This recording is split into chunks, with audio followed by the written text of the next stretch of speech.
In this video, I want to share with you the 6 things I did to get my VA disability claim rated and maxed out in 4.5 months. Hint, I didn't pay anyone to help me. I didn't really want to, and I didn't have to. I'm a former U.S. Marine Gulf War veteran, and for 30 years, I knew nothing about VA disability. When I was discharged, at that time, we didn't even get as much as a good luck, see you later. We were just kind of out the door. And so I knew nothing about VA disability. I also had no access to health care. I had applied for VA health care at a really desperate point of need in 2008, but I was denied. So after 2008, I never thought about that again. Until 2023, when a coworker of mine encouraged me to look into the Pact Act, PACT. I had never heard of it and was kind of reluctant, to be honest, pretty skeptical. I had worked on my team and in my department with a lot of other Gulf War era vets, a lot of Afghanistan, Iraqi vets, peacetime vets. It was a pretty cool community, and I really felt like they were looking out for me. So I said, hey, let me give it a shot. And so I looked at it and said, I'm going to go ahead and give this disability claim a shot. And so I ended up, looking back, I ended up doing 6 things. And my hope is that in sharing this with my fellow vets, it may, at a minimum, encourage someone that there may be some benefits out there for you that you've earned and you deserve, that you can give it a shot to. So here's the 6 things that I did. And my claim, like I said, was rated 4.5 months and maxed out. So the first thing I did was I made a list. I made a list of all medical conditions that I currently have that I believe started in the military. And I use what I've made up and called the head to toe method. Basically, I just started up top and mental health. And so if there was anything in that department, I jotted it down on my list. And also kind of put next to that where or when I think that may have been triggered or that may have been initiated. Go down a little bit further and respiratory, chronic pneumonia, chronic bronchitis, sinusitis, rhinitis, which I learned through this process is actually just hay fever. But chronic rhinitis, and of course, always at urgent care with laryngitis, pharyngitis, every kind of itis that there is. And then thinking back to the Gulf War and living in black smoke from burning oil wells, 24/7, no respiratory protection. So I wrote that down. And then gastrointestinal, just going down. Gastrointestinal, struggling with things like IBS and sick to my stomach and couldn't figure out why. Blood test, perfect. Any kind of lab work, perfect. So the doctor would say, well, we think it may just be, difficult reaction to stress and things like that. So try to keep your stress level down. And then learning that all the water in the first Gulf War was contaminated. It's been proven, admitted, and so makes sense. And then back spasms. I'm not a medical person, so I didn't really know the name of it, but I had remembered as I was making my list, like I made this list in a matter of a couple of hours, 2 or 3 hours. But as I was writing this down, back spasms, I literally, if my back catches in a certain position, if I turn a certain way or move in a certain position, I will literally be on my hands and knees crawling, trying to breathe in pain. And remembering back to when I was at 29 Palms, California, falling off of a tank backwards onto my back on the concrete tank ramp. Not my finest hour, But due to pride of all the people standing around, what do? We're trained and taught, suck it up, get back up. And so I just got up, stood up. I don't know how I made it, but I ended up in the bed for the next 3 days. I literally couldn't move. And from that point on, I've had this back problem. And did I go to sick bay? Absolutely not, because that was very frowned upon. But again, you can just keep going down. I'm just giving you a few examples from my own self of what I just did without a lot of medical knowledge. Hey, what is wrong with me head to toe that I think started back in the military? If there's something wrong and it didn't start back in the military, I didn't put it on my list. So first thing, I made a list. Second, I submitted my claim. Just do it. I didn't do a lot of reading of a 38 CFR. Had never heard of it. I just submitted my claim, and full disclosure, one of my coworkers basically just stood over me, an Afghanistan and Iraqi vet, just stood over me and said, just submit the claim, give it a chance. So I said, fine. So I basically, with my list, just submitted the claim, and I'm really glad I did. The whole claim took about 30 minutes to fill out on va.gov. And I basically just took the list that I had and then just kind of searched for it in the field. And I'm not a medical person, so I just picked the closest thing that comes up, and then that's what I selected. And so that's how I filled out my claim. I will say I then submitted it, and it was in. And so that was September the 8th, 2023. I will say I use what some people have called and maybe even frown upon is the spaghetti at a wall approach. Throw spaghetti at a wall and see what sticks. I actually use that approach, and I found it worked for me. It may not work for you, but it did work for me. And I know some people use kind of more or less the sniper approach, one shot type of thing, and then send one claim in, mental health, and then let that run through the process. Then send the second claim in, let it run through the process. I'll give you my rationale of why I did it all 15 on one claim. And that was honestly because I didn't believe I would get anything. So I had known nothing but denial, speaking of the healthcare. So I was not expecting that I would get anything. So I just basically said, why prolong it? So I just took everything and submitted it. Number 3, I hand collected my medical records. I went in person, and I had selected the option for the VA to get it. And I was getting all kinds of callbacks of no response from this doctor's office, no response from the urgent care. So I said, fine. I got in my car, drove to the urgent care across the street from my house. Hey, I need all those records on pneumonia, the x-rays, bronchitis, sinusitis, all that. So I need everything, and I'm not leaving until I get it.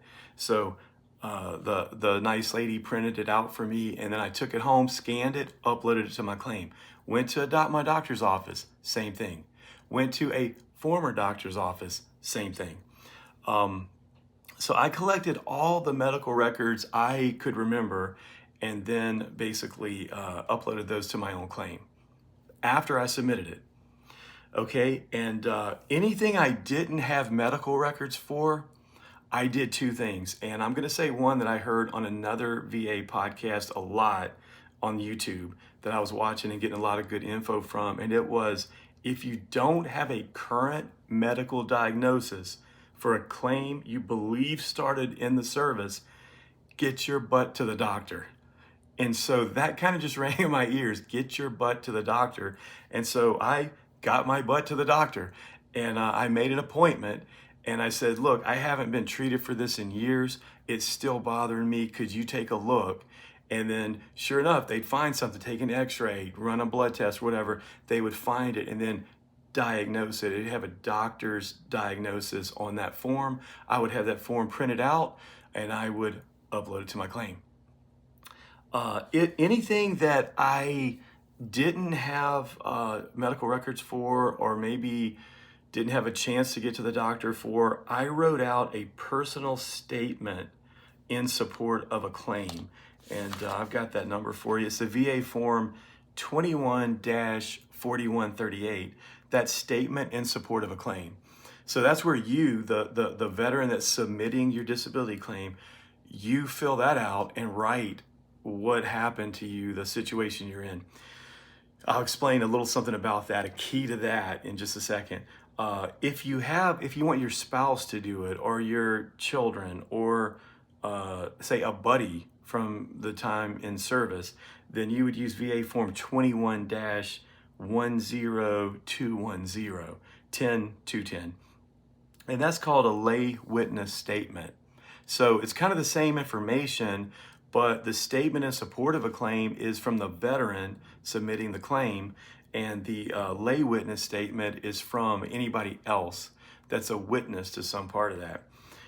And let me just say, the secret, the key to an effective statement in support of a claim that I've found is it needs to be 3 paragraphs. And it doesn't have to be long. It could be 2 sentences. Second paragraph could be 2 or 3 or 4 sentences, and the last one could be 1 or 2 or 3. But in any case, the first sentence has to say how your life was prior to the military in regards to the condition you're claiming. And again, I recommend writing one for each condition that you're writing it for, not all together. So we're going to say, hey, if we're claiming here chronic pneumonia, respiratory, how was my life prior to the military? Hey, I was never sick. I never had pneumonia one time. I was the bill of perfect health. Okay, so we're going to write that in the first paragraph, 2 sentences. The second paragraph needs to be what happened in the military service that I believe contributed to my chronic pneumonia. Okay, burning oil wells in Kuwait 24/7. So I could write that paragraph and say, when I was in the military, I served at such and such place, was exposed to burning oil wells for such amount of time. And ever since then, I started to have respiratory problems, such as this and that and another. And then the third paragraph is, how has this in-service event and the condition it's caused impacted my life? How has it impacted me health-wise? Whatever the condition is, and it's for that specific condition. I can't breathe. I'm always at the doctor. I have to miss so much work. I'm on this kind of medication. Whatever the case is. And then, so 3 paragraphs in the statement in support of a claim or the lay witness. How was my life before? What happened in service? And then to cause this condition, and then how has this condition impacted my life? Being honest and just say, hey, how has this impacted me? And then number 4, I tried to learn everything I could about the VA claims process. I knew nothing. So I tried to learn everything I could. I used 2 sources, va.gov. That website's a goldmine. You could just read anything you want. Just type it in the search bar, and you could read up on, anything in specific. It's got something about everything. And then I also used YouTube, and I learned a lot from some of the vets on here, some of the law firms that have YouTube channels, and they talk about submitting a claim. They talk about the ins and outs, the process, and I just kind of, once I submitted it, I got kind of fired up about it. And my, I guess, lack of hope that anything would be approved kind of turned into, hey, maybe there's a shot here. So I kind of got encouraged as I went along, and I would just search in YouTube. You can just search VA disability, and then whatever your condition is, sinus problems, foot pain. Maybe you didn't know it was called plantar fasciitis, but if you search foot pain from running in combat boots, VA disability, bam, it's going to come up. Hey, how does the VA rate plantar fasciitis? Now you know, and you can watch the video. I'll say this, some of my favorite YouTube channels to watch were former VA raters, and still is, because these men and women, they've been behind the curtains. You know, they're the Wizard of Oz. They know how the process works. They've looked at the claims that have been submitted, and they have a really good idea. And so I'd watch those. But in the end, I watched them all. I watched everybody. And I tried to learn a lot about the process and about the different conditions and the steps of the process. Number 5, I never missed an appointment. So in some of the conditions that you claim, I claim 15. I didn't get appointments for 15, but if the VA looks at it and they say, hey, there's some medical evidence here, or this statement in support of a claim seems pretty legit, or there's a chance, they'll give you an appointment. It's called a C&P exam, C&P, compensation and pension. And basically you're gonna go to somewhere nearby a medical professional. A lot of times it's a nurse practitioner. For mental health, it's gonna definitely be a psychologist. But you're gonna sit across from a medical professional, and they're gonna look at the claim you submitted and the medical evidence. They're gonna examine you in person. I didn't find they take a long time, but there is a key to these these exams, and I want to share just a couple of things with you. I never rescheduled and I never canceled. If you reschedule and if you cancel, it's like ordering a Big Mac and saying, I want it with no onions and half a slice of cheese and 1 pickle. You have messed up the whole assembly line. It's like smoke coming out of the ears for the VA.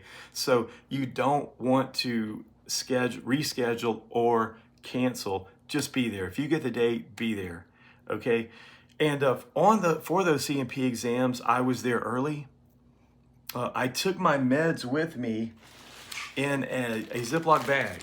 And I basically walked in, and when I met the practitioner for whatever the condition or conditions were, I basically just handed them my bag of meds. And they loved it. They would just start taking them out, reading them, and writing them on their forms and whatnot. Also, I didn't assume that they had read my claim file or medical evidence. I had, a psychologist ask me, so you were in the Air Force? And I said, oh no, you got the wrong person. I was a Marine. And so that actually was my very first one. So I knew from there on, don't assume that they've read it. Don't assume that they know who you are. Tell them. And so I was very respectful and honest. I didn't exaggerate. If I was asked, do you have foot pain? I told them, yes. How bad is it? I told them. If they said, if you're at Disney World, can you walk 2 miles? I could. I said yes. So be honest. I didn't engage in a lot of small talk. They're not there as your treating provider or clinician. They're there to examine you for the purposes of this disability claim.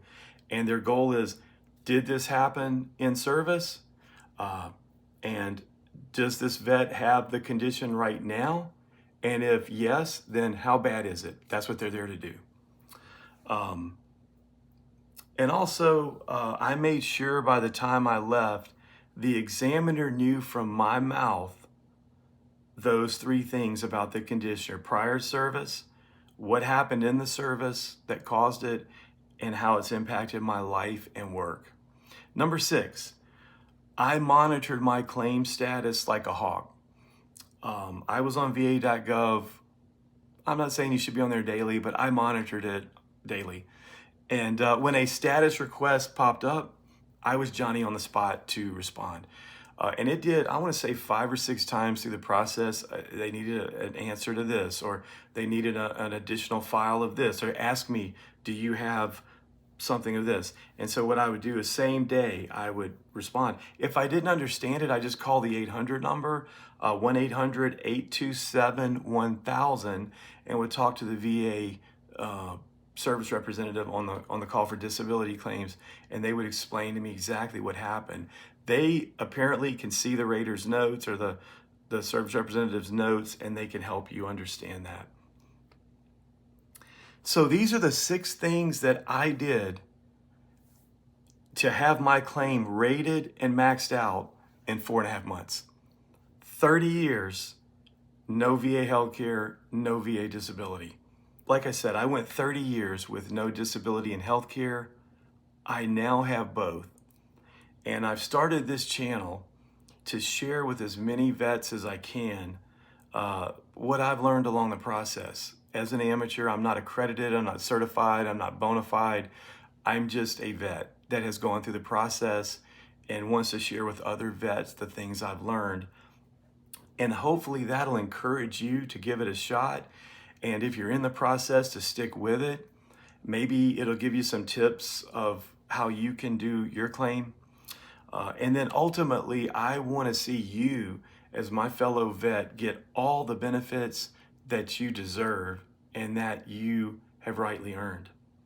So I would ask you to subscribe to my channel, click like, share this video, make a comment. Tell me what you think about my process.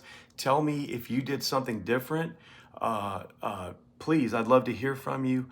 And I look forward to sharing more of my journey with you in upcoming videos on the VA disability process, VA healthcare.